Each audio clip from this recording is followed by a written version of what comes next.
Je vais revenir sur ce sujet des automatisations les plus utiles pour vous faire gagner du temps à vous, experts comptables. Je vais vous parler de 7 propositions d'automatisation ou de robotisation dans lesquelles on a commencé à travailler. Et je vais essayer de vous demander de vous prononcer sur un ordre, une priorité, un ordre de priorité de ces 7 automatisations. Je me permettra de faire un petit sondage en live pour peut-être nous orienter nos développements là aussi par priorité. Hein, c'est important que vous nous donniez un petit peu votre avis par rapport à ça. La prochaine fois, donc dans une semaine, on parlera d'anonymisation des fichiers. Je l'avais un petit peu évoqué déjà, mais là, on va avancer de plus en plus concrètement.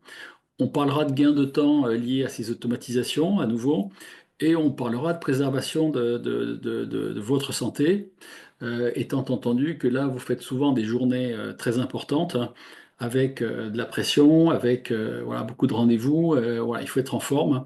Et il ne faut pas finir à plat ventre au mois de mai ou au mois de juin, si possible, hein. Autant arriver en vacances d'été plutôt en forme et sans stress, sans problème, sans maladie, sans burn-out. Et donc voilà, on reparlera un petit peu de ça la prochaine fois.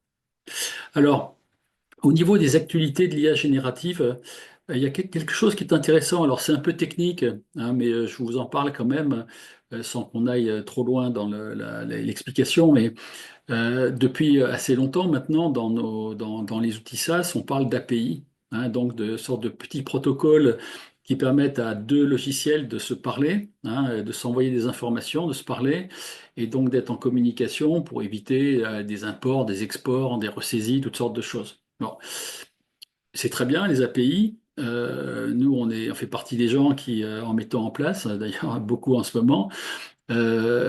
Sauf que ça veut dire que très souvent, d'un éditeur à l'autre, on est amené à devoir fabriquer une API complètement dédiée à chaque éditeur qui va être capable de nous mettre à disposition telle ou telle partie de ces bases de données voilà, pour qu'on ait, nous, des utilités derrière, chaînées à ces outils principaux du marché, on va dire.